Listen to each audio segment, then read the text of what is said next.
The world ends here, or begins. A brutal canvas of ice and wind in December dusk, etched with the stark, unforgiving lines of Antarctica. One small research outpost, a single point of fragile warmth, clings precariously to the immense, indifferent cold. Inside, Dr. Aris Thorne, a man shaped by the very rules of this wild place, sits in quiet solitude with his wife, Lena. Outside, a defiant string of Christmas lights pulses against the encroaching darkness, a lonely splash of impossible color. Then, a flicker, a dark, impossibly small silhouette against the festive glow.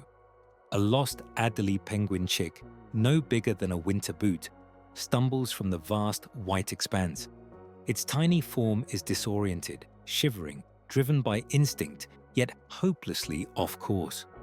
It waddles, head bowed against the biting wind, drawn not by warmth, but by the strange, pulsing luminescence of the light. It moves with a clumsy grace, each step a testament to its desperate struggle for survival, a fragile life utterly at the mercy of the elements. The Christmas lights, meant to evoke cheer, suddenly feel like a cruel beacon. Exhausted, trembling, the chick collapses at the edge of the illuminated circle. Its tiny head lifts not just to the shimmering lights, but directly to the outpost window. Its gaze, wide and dark, meets Aris's. It's a profound, unscientific connection, a silent plea that shatters decades of professional distance.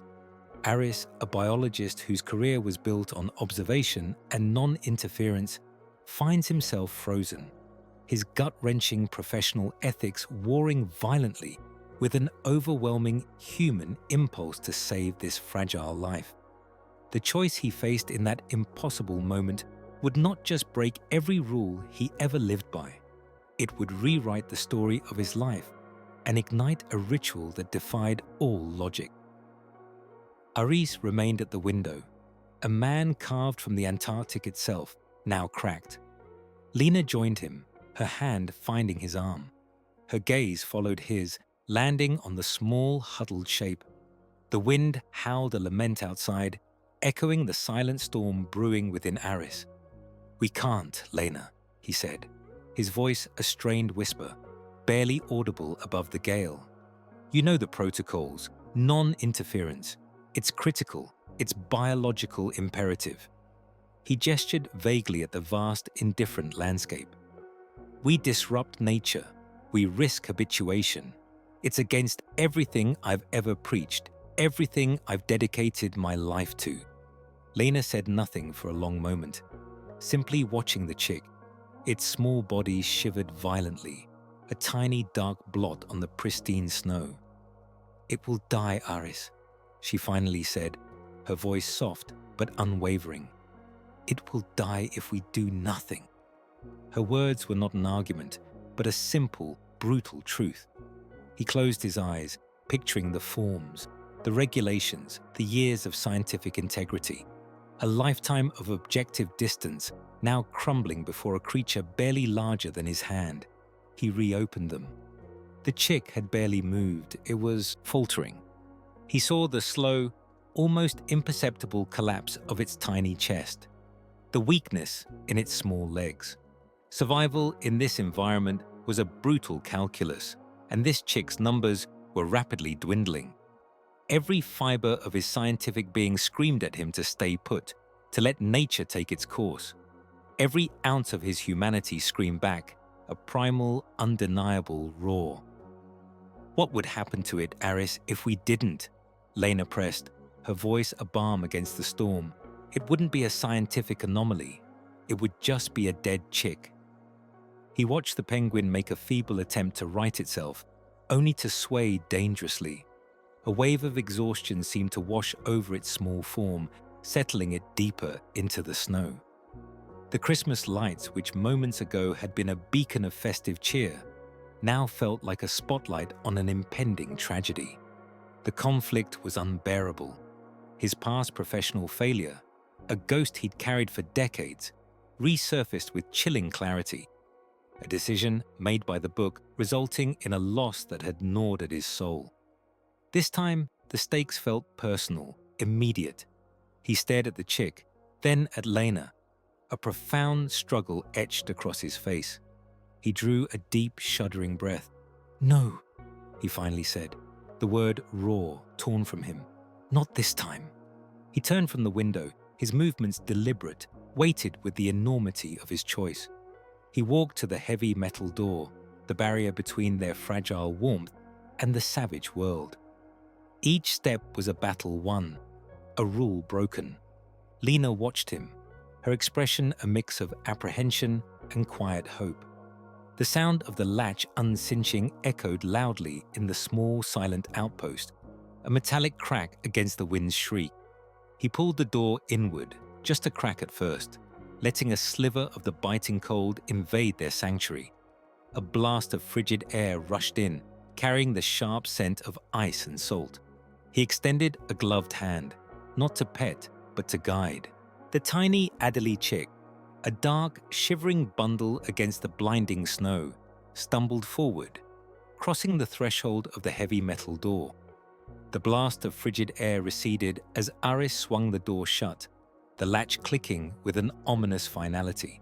Inside, the warmth of the outpost was a physical embrace, a stark contrast to the brutal world they had just defied. Lena was already there, a thick, clean towel in her outstretched hands. Aris scooped up the chick, its feather-light weight a shock in his palm. It was smaller than he'd imagined, fragile, its rapid breaths visible in the soft glow of the cabin lights. He placed it gently into a cardboard box Lena had prepared, lined with more towels. His movements were precise, practiced, a biological field assessment in miniature.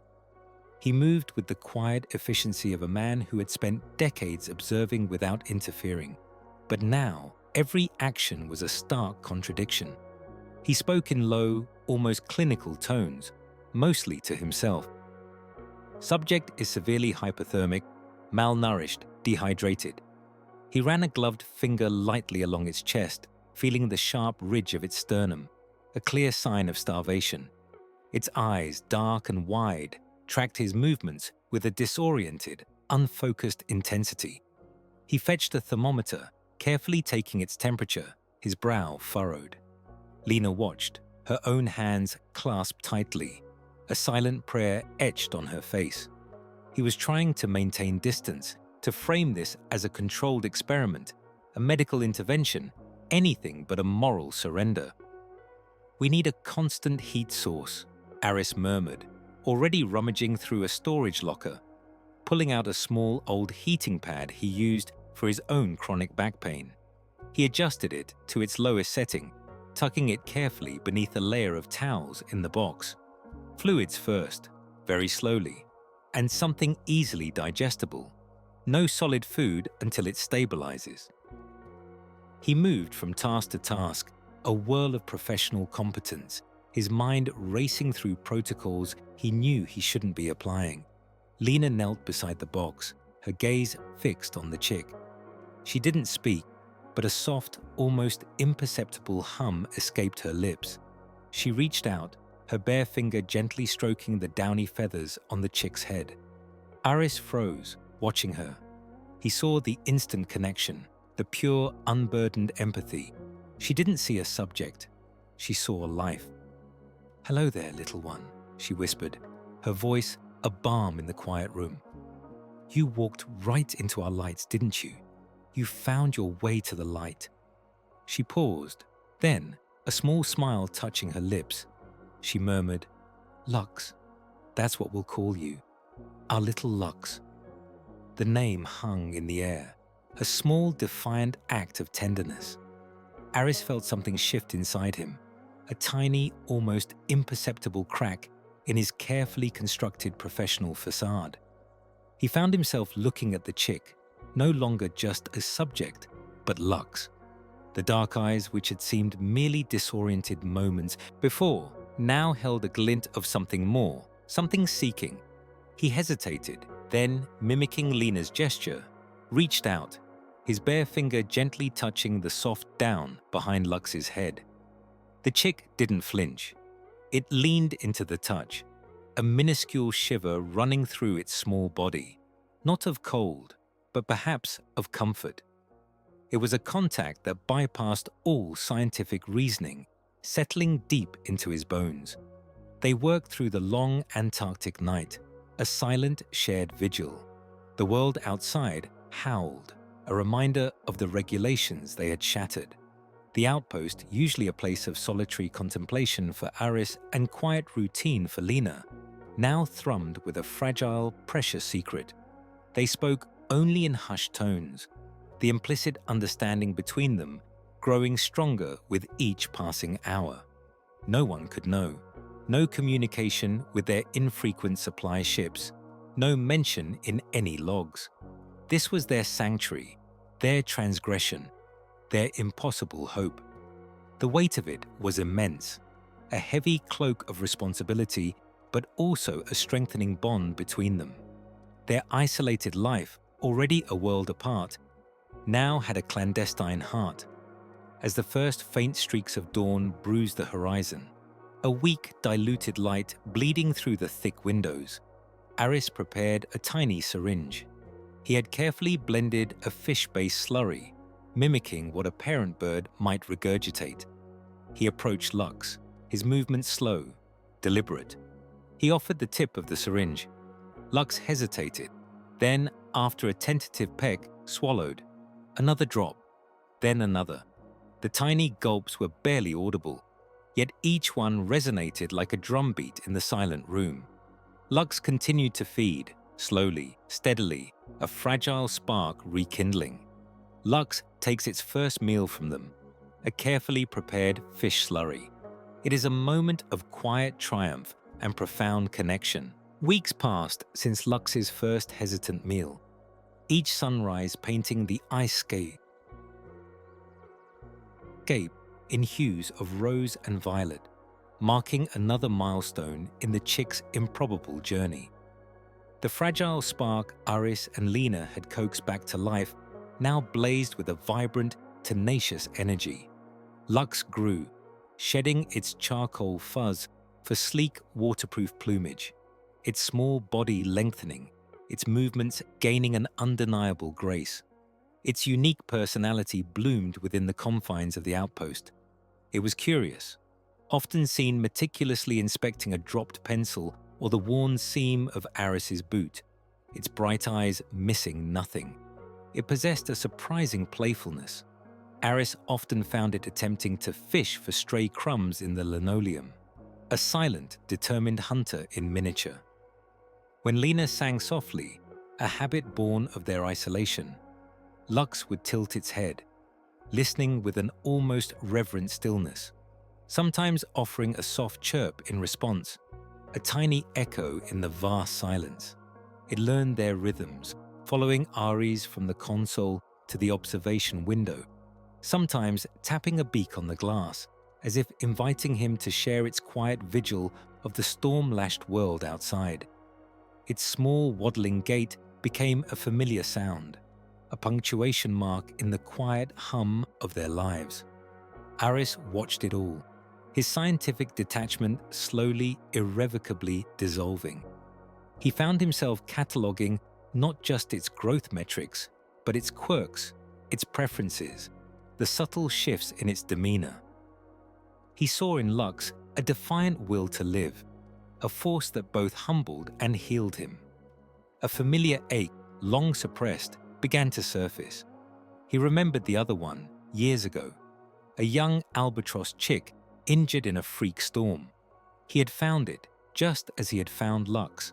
But then, he had followed every protocol, documented its decline, observed, detached, as the natural order asserted itself, even when that order felt cruel. Non-interference, the mantra of his career, had felt like a moral imperative, a scientific truth. But the image of that small, defeated bird, its eyes glazing over as he stood by, had haunted him. It had been his greatest professional failure, not because he acted incorrectly by the book, but because he hadn't acted at all. against the desperate pleading of his own heart. He had chosen rules over life. Lux was a second chance. Every gulp of fish, every clumsy flap of its growing wings, every moment he dared to feel tenderness was a quiet undoing of that old, bitter memory. This was not science, not truly. This was something else entirely. This was redemption. The sterile outpost, once a mere functional shell against the elements, had undergone a subtle but profound transformation. It was no longer just a research station. It was a home. The meticulous order Aris usually maintained had softened. A worn blanket now served as Lux's preferred napping spot near the radiator. A shallow pan of water, changed daily, became its private pool, perpetually splashed onto the floor, a constant reminder of its wildness. The cold, mechanical hum of the life support systems was now accompanied by the soft chirps and contented rumbles of the penguin. The isolation, once a heavy cloak of solitude, had begun to feel less like a burden and more like a privilege, a sacred space shared by an impossible trio. Their days now revolved around the chick, feeding schedules, playtimes, quiet observation. Lena spoke to Lux as if it understood every word, her voice a balm in the relentless Antarctic wind. Aris, initially reticent, found himself talking to it too, explaining the constellations visible through the window, murmuring quiet assurances. He found a new purpose in its small, vibrant presence, a deeper connection to the wildness he had spent his life observing from a distance. One evening, Aris sat on the worn floorboards, a heavy textbook on Antarctic meteorology resting open in his lap, its pages unread. Lux, sleek and content, had waddled over and settled down beside his outstretched leg, a small, warm weight against his denim. He reached down, not for the book, but to stroke the smooth feathers of its head. Lux leaned into the touch, closing its eyes. A picture of an impossible family. The image of Lux nestled by his leg, a silent promise of companionship, had felt profoundly right in that moment. But Aris, even in his deepest comfort, could not entirely silence the ornithologist within. He saw the subtle changes each day now, like tiny clock hands marking the inevitable. Lux's downy baby coat, once a fluffy shield against the Antarctic cold, was steadily being replaced by the sleek, waterproof adult plumage, iridescent blue-black on its back, stark white on its belly. The awkward waddle of a chick was refining into the purposeful, powerful stride of an Adelie penguin, built for the punishing ice and unforgiving waters. More than just physical transformation, Aris observed the surfacing of wilder instincts. Lux would tap at the window, not for attention, but to watch the scores circling, a predatory glint in its dark eyes. It would stand for long stretches, utterly still, head cocked, listening to the wind's howl carry the distant calls of its colony, a sound Aris now heard with a pang of dread he couldn't name.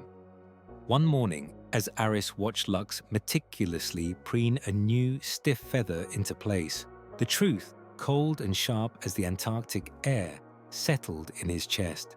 He turned from the window to find Lena already watching him, her face etched with a familiar, unspoken grief. She knew. They both had known since the first impossible moment, but the unspoken truth had offered a fragile shelter.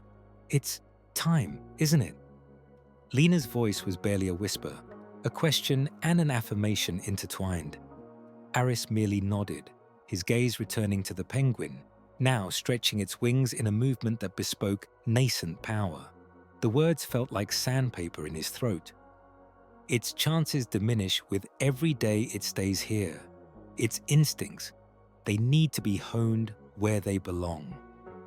He spoke with the clinical detachment he usually reserved for his old research notes, a shield against the rising tide of emotion.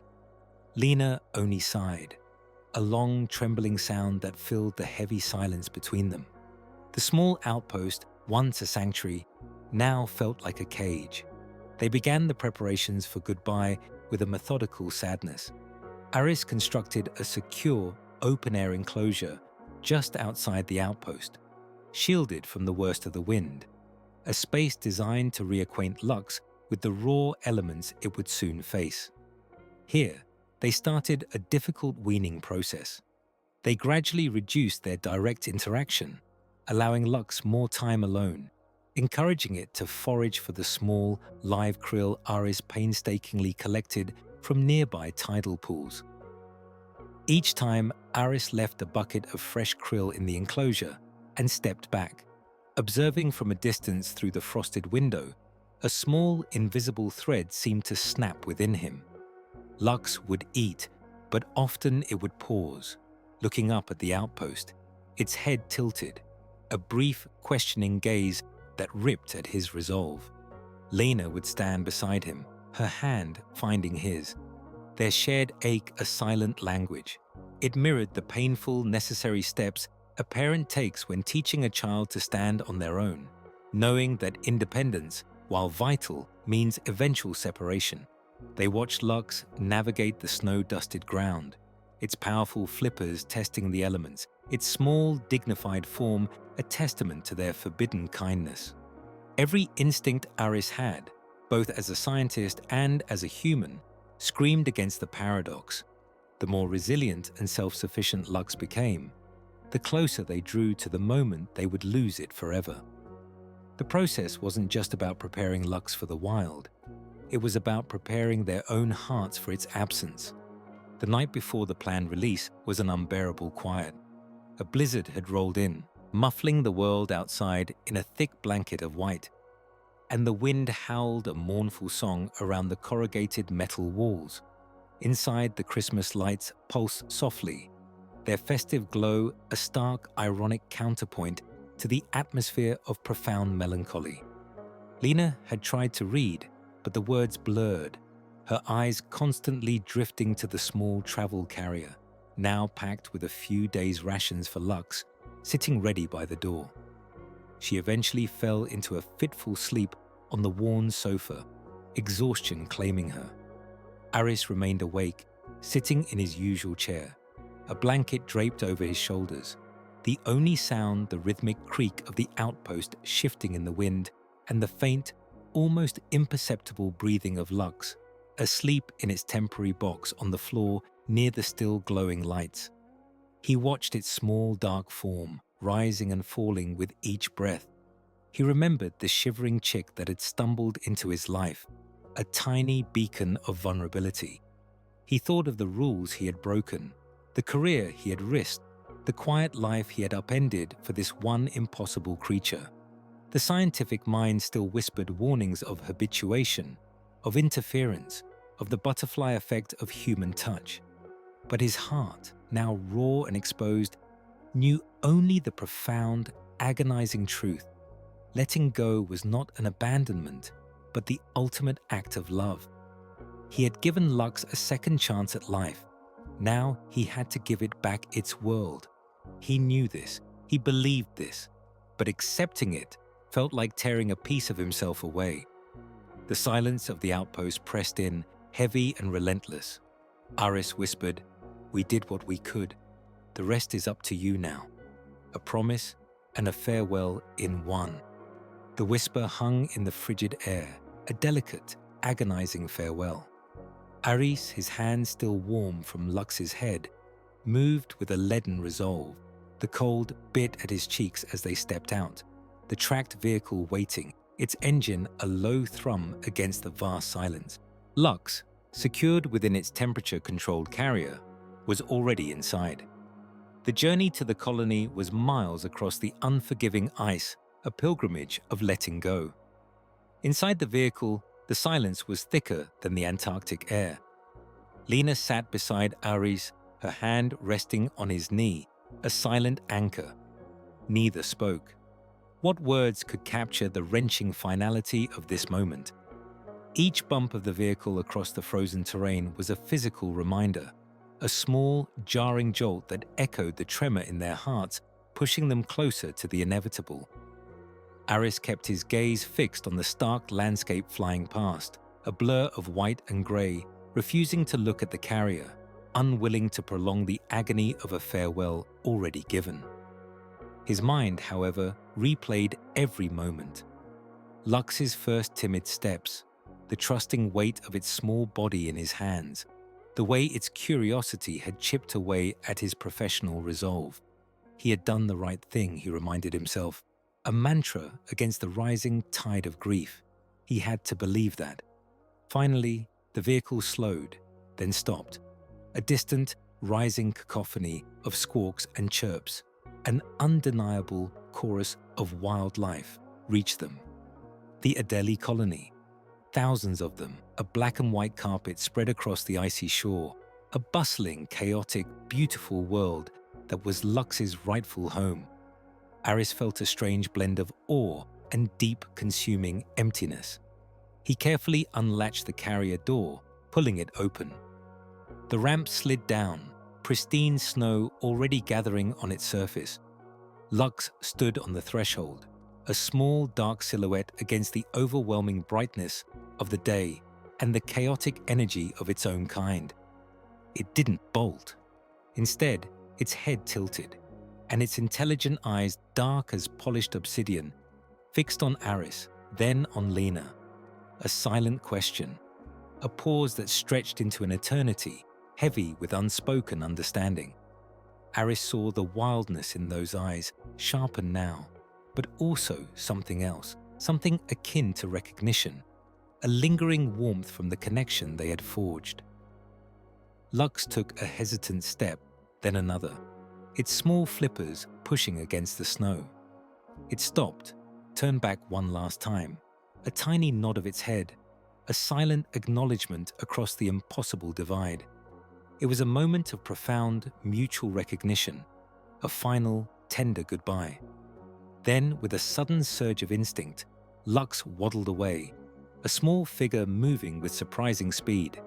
It navigated the rough terrain, its eyes fixed on the distant colony. Aris and Lena stood frozen, watching as Lux melted into the teeming mass of black and white. One penguin, another a dozen. Soon the unique gait, the specific mark they had memorized, the very essence of Lux, was swallowed by the crowd. The vast, indifferent landscape felt immense and empty, an endless expanse that had just claimed their impossible child. They watched until their eyes ached, until the blurring shapes finally rendered Lux indistinguishable, lost to them, forever in the beautiful, brutal anonymity of the wild. The return journey was even quieter. The vehicle felt cavernous, the silence inside no longer peaceful, but a hollow, echoing void. The cold seemed to seep deeper into their bones, a chill that had nothing to do with the Antarctic weather. Each bump now felt like a fresh wound. They drove, heads bowed, the landscape passing by unnoticed. Opening the outpost door felt different. No familiar waddle on the floor, no soft squawk of greeting, no tap on the glass, demanding attention. The air was still, heavy. Aris walked through the small living space, his gaze lingering on every corner, the place where Lux had taken its first wobbly steps, the spot by the window where it had watched the snow fall, the faint scent of fish, once a comforting sign of life, now a ghost. The silence pressed in, no longer the solitude of their chosen life, but a deafening absence. Every corner of the small space held a memory of Lux, each one a pang of longing. Lena moved with a quiet, efficient sadness, collecting a stray feather, putting away a small, makeshift toy. They had done what they could. They had given life. But the cost of that love was this profound, aching emptiness. That night, for the first time in weeks, they turned off the Christmas lights. The darkness outside felt absolute. The darkness outside felt absolute. Inside, the silence echoed with Lux's absence, a physical weight that pressed down on every breath. Days blurred into weeks, marked only by the relentless Antarctic winter closing in. The sun, a fleeting memory, receded entirely. plunging their world into perpetual twilight and then the deep, unending night. Blizzards roared, shaking the outpost's sturdy frame, each gust a mournful sigh across the vast, empty landscape. Aris and Lena fell back into the old routines, but they were ghost routines now, performed in a space that felt too large, too quiet.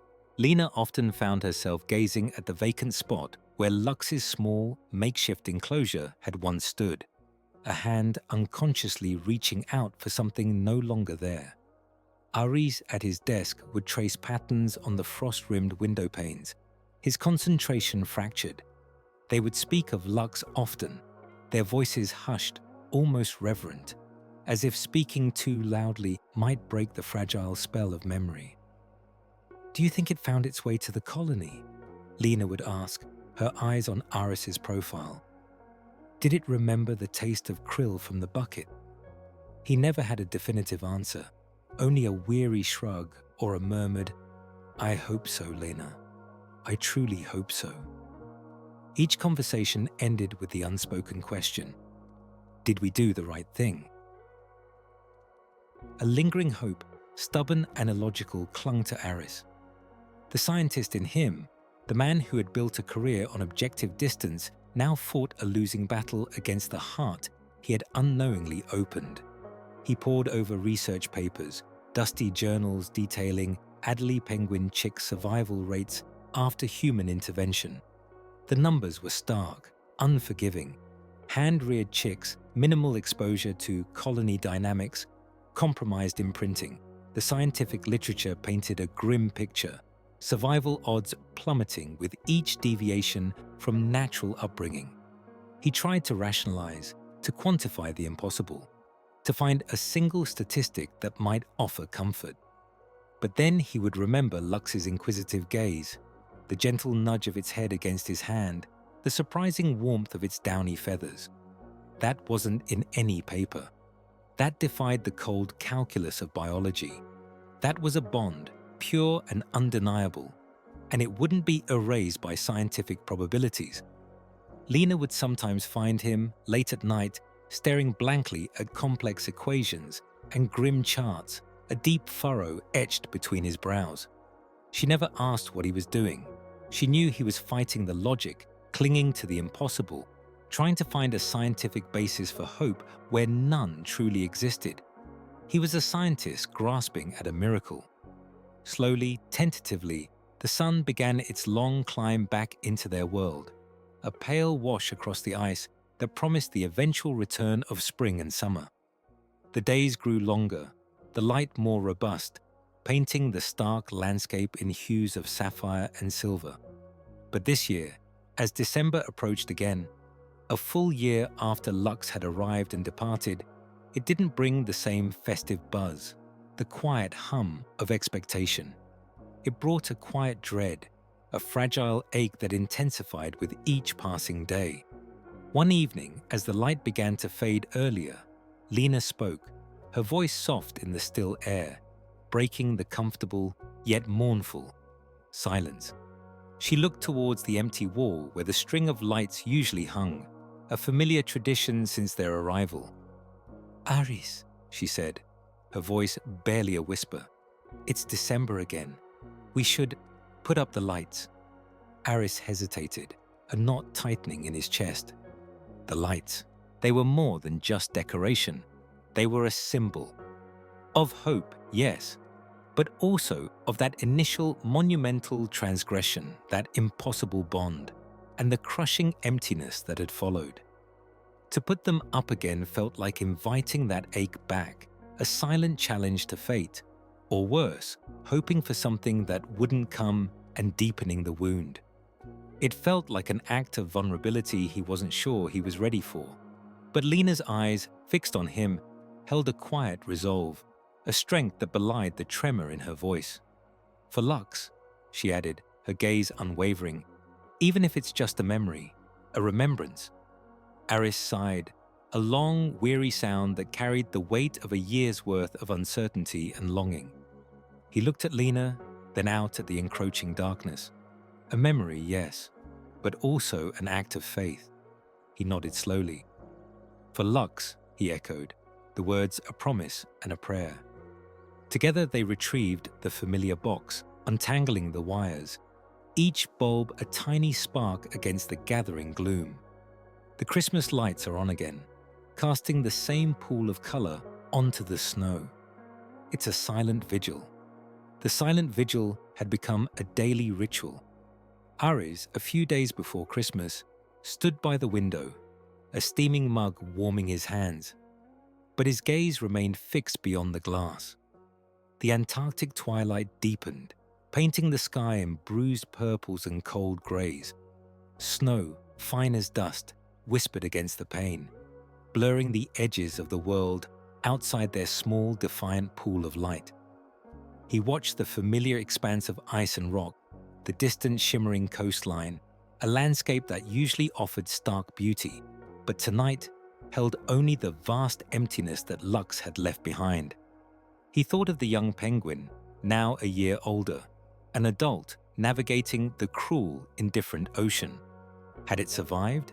Had it remembered the brief, impossible warmth of their home? The logical part of his mind, the part he'd spent a lifetime cultivating, told him no. The odds were against it. Then, a flicker, a smudge against the horizon, barely discernible from a wind-whipped rock or a trick of the falling snow. Aris blinked, dismissing it. His eyes were tired. He shifted his weight, preparing to turn away, to admit the futility of his watch. But something held him. He leaned closer, pressing his forehead against the cold glass. The smudge persisted. It was moving. Not along the shoreline, not drifting with the currents of ice, but with an unmistakable, determined trajectory. Directly toward the outpost. Directly toward the only splash of color in this infinite white. His heart began a slow, heavy thrum against his ribs. It couldn't be. He reached for the battered binoculars hanging by the window, his fingers fumbling with the strap. He brought them to his eyes, adjusting the focus with frantic precision. The image snapped into clarity. A penguin, alone, waddling with a familiar, slightly uneven gait across the snow-dusted ice. Every stride was purposeful, every flipper wing a piston of memory. Aris swallowed, a dry, tight knot forming in his throat. He could see the pattern of its molted feathers, the way its head tilted just so. And then, there it was, a faint, almost imperceptible scar-like mark on its left flipper, a consequence of an awkward fall during its clumsy chick days. Lux. He gasped, a sound torn from deep within him, raw and disbelieving. "Lena!" he called, his voice tight, hoarse with an emotion he couldn't name. It was not terror, but a profound, overwhelming shock. "Lena, come here, quickly!"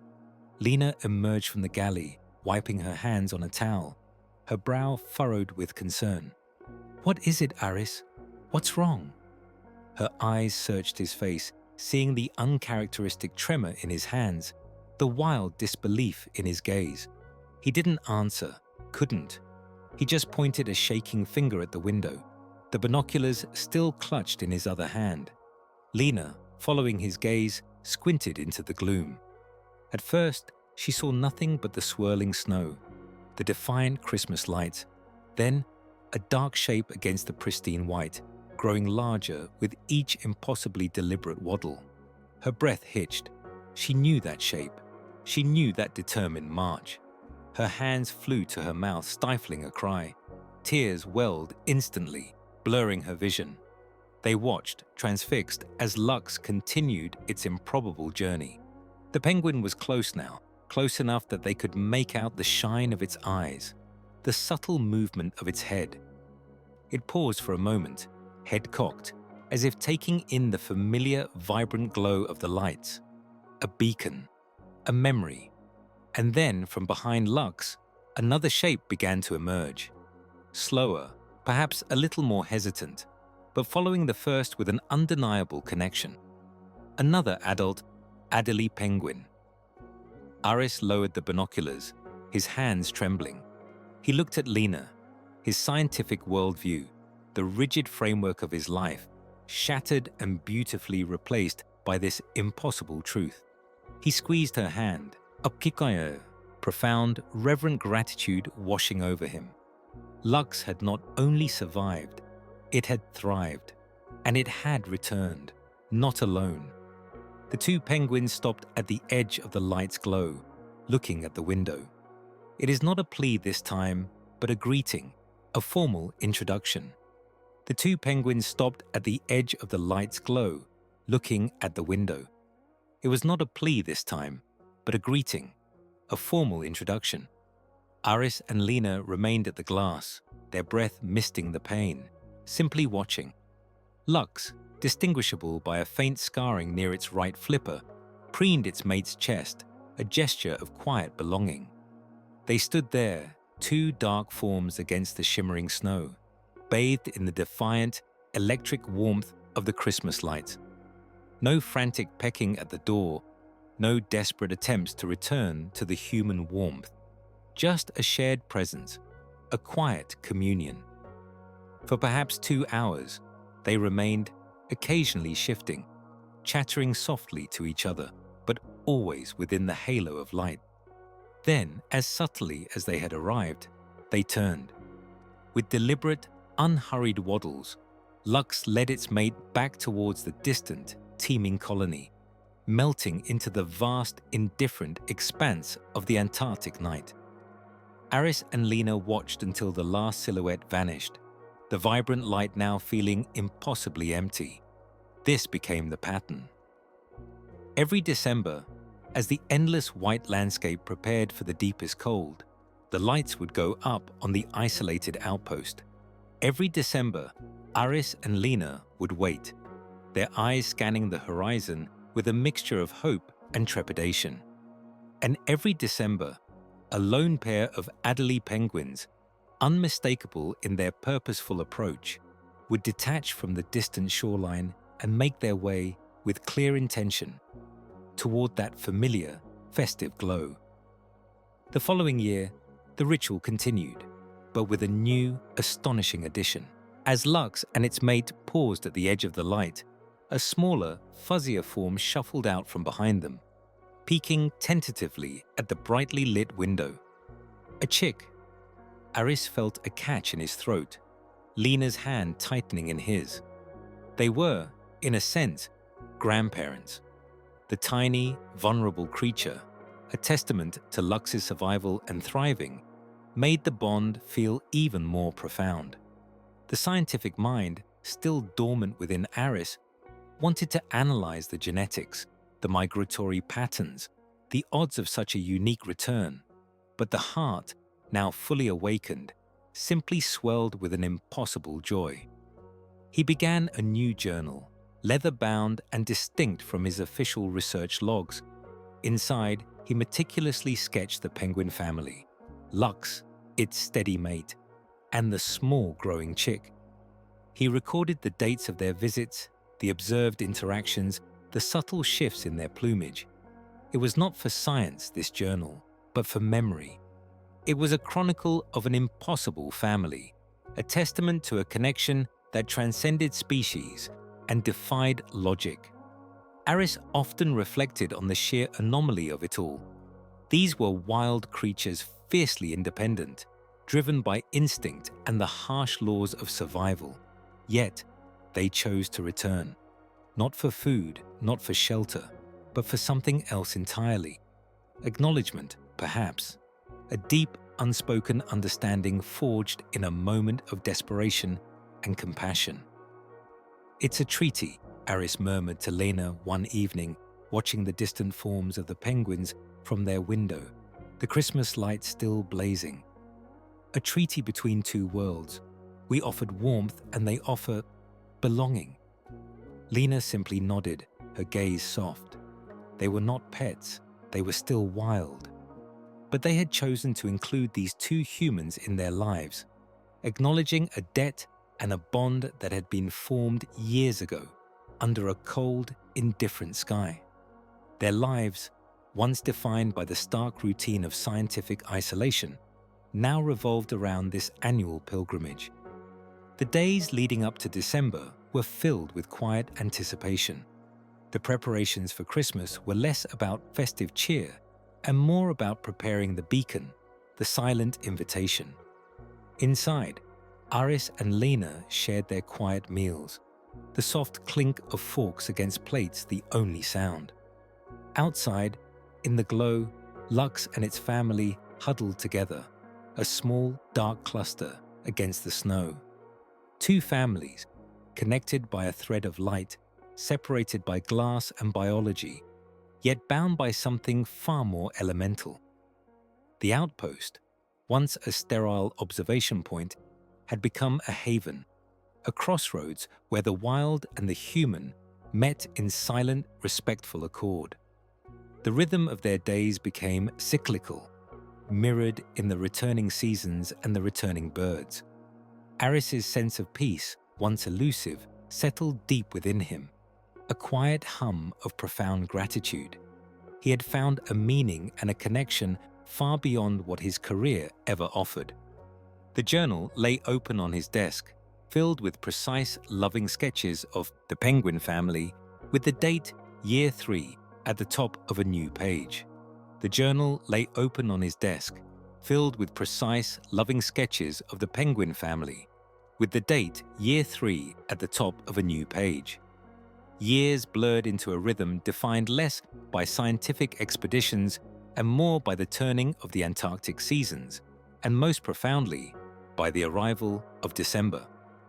The ritual became the anchor of their lives, a luminous thread through the long, dark winter and the brief, bright summer.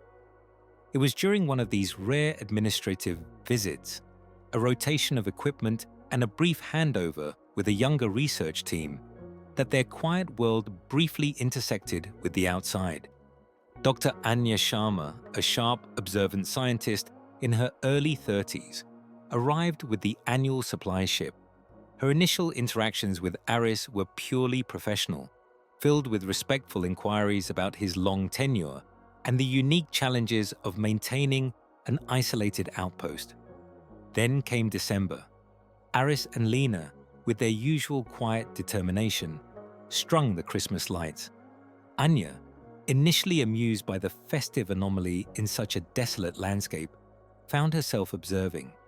A few days before Christmas, as the sun dipped low, painting the ice in hues of violet and rose, she saw them, a small procession waddling with unmistakable purpose, detached from the distant coastline, not towards the teeming colony, but directly towards the solitary point of light. Anya, peering through her binoculars, saw the lead penguin, its familiar gait, the slight tilt of its head. Then she noticed the two younger, smaller forms waddling close behind. Lux, now an adult, had returned, not just with its mate, but with its progeny. She watched, utterly transfixed, as the penguin family settled in the glow, a quiet tableau against the immense, indifferent wilderness. The silent communion that followed was something she had never encountered in any textbook. Later, over a hushed cup of tea, Anya, still reeling, looked at Aris, her eyes wide with wonder. He told her the story, stripped of scientific jargon, bare with human emotion. He spoke of the lost chick, the impossible choice, the slow, tender dance of healing, and the heartbreaking release, and then the inexplicable return. Anya, a product of a generation more open to interdisciplinary thought, saw not a breach of protocol, but a profound expansion of understanding. "Dr. Thorne," she said, her voice soft with reverence, "you didn't break the rules. You wrote a new one." Her words resonated deep within Aris, a balm to decades of quiet self-reproach. His past professional failure, the one that had haunted him, wasn't the animal that died despite his adherence to protocol, but his own fear of caring too much, of allowing connection to override the sterile objectivity he'd been taught. It was that fear, not the regulations, that had truly constrained him. This annual visit, this impossible family, was his redemption. Anya was sworn to secrecy, of course, the fragile magic of it too precious for official reports or scientific scrutiny. Yet, the story, like a whispered legend, filtered through the Antarctic research community. Tales of Thorne's Christmas penguins, told in hushed tones over crackling radios or during rare meetups, became a testament to the unexpected bonds that could form at the edge of the world. Each December brought with it a renewed sense of purpose. Aris and Lena grew older, their movements a little slower, their faces etched with the lines of years lived under the harsh sun and enduring cold. But the ritual remained constant.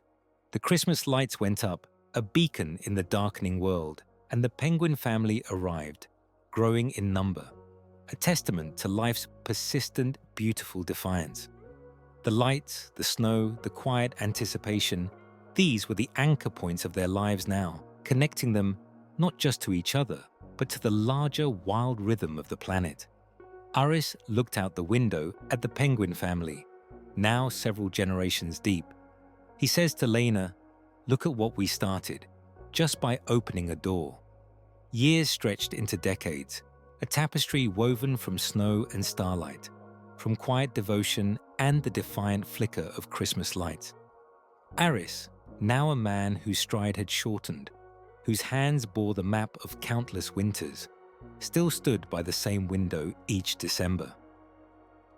The outpost, once a sterile sanctuary, had become a living monument to an impossible bond, its walls echoing with the ghosts of countless penguin waddles and soft avian chirps. Lena, her hair now a shimmering white halo, often sat beside him, her hand finding his, a silent anchor against the vastness of time and ice. The phrase, "Look at what we started," just by opening a door, had become a mantra, whispered in quiet awe, a testament to the unexpected magnitude of a single compassionate act. This December, the air held an unusual crispness, a crystalline silence that presaged a deep snowfall. Aris had spent the morning carefully untangling the strands of lights, his movements slower, more deliberate, but his purpose unwavering. As dusk began its slow descent, painting the sky in hues of bruised purple and pale gold, he flipped the switch. The familiar, comforting glow sprang to life, a luminous pool against the encroaching dark. He settled into his worn armchair, Lena joining him, their gazes fixed on the white expanse beyond the glass. The waiting was a sacred part of the ritual, a quiet vigil held in the heart of the world's most desolate continent. Hours later, as the first flakes began to dance, a familiar movement caught his eye. A lone shape emerged from the distant, shifting white, its progress slow but purposeful. It was Lux, unmistakable. The years had softened the sharp lines of its youth, replaced by a stately, almost weary dignity. Its waddle, once so swift and curious, was now a measured, deliberate shuffle, each step carrying the weight of a long life lived. But the wisdom in its posture, the steady, unwavering trajectory towards their lights, remained unchanged. Behind it, a magnificent procession followed, its mate, then their children and grandchildren, a sprawling, vibrant dynasty, a testament to the life born from a singular act of kindness. The light caught on their damp feathers, reflecting back 1,000 tiny points of hope. Aris watched, tears tracing slow paths through the furrows of his weathered cheeks. He knew, with the quiet certainty that comes only with age, that this precious, impossible ritual could not last forever. One December, perhaps sooner than later, Lux would not return. Its long journey across the ice would finally end, as all journeys must. And one day, he himself would not be there to switch on the lights, to watch for the familiar shapes emerging from the white. This was the unspoken truth, the bittersweet undercurrent to their profound gratitude. But the beauty of the ritual, he realized, was not in its permanence, but in its very existence, that it had happened at all. that it continued for as long as it did. The love, the connection forged in that brutal, beautiful landscape, was what was truly permanent. It resided not in the physical act, but in the heart's willingness to open. The camera pulled back, a slow, majestic retreat from the intimate warmth of the outpost. Aris and Lena, two tiny figures silhouetted against the window's glow, watched the gathering. Outside, the great swirling snow began in earnest, blanketing the landscape. The penguin family, now a small crowd, huddled close, a dark, vibrant constellation against the pure white. They stood at the edge of the light's reach, bathed in the festive glow, a small point of connection in an infinite, unknowable world. The vast, majestic Antarctic landscape stretched endlessly around them, dwarfing the outpost, the lights, the tiny families, both human and penguin. Yet, in that immense solitude, a profound truth pulsed. Some bonds are not written in science or in logic. They are written in light, and they last, not for a lifetime, but forever.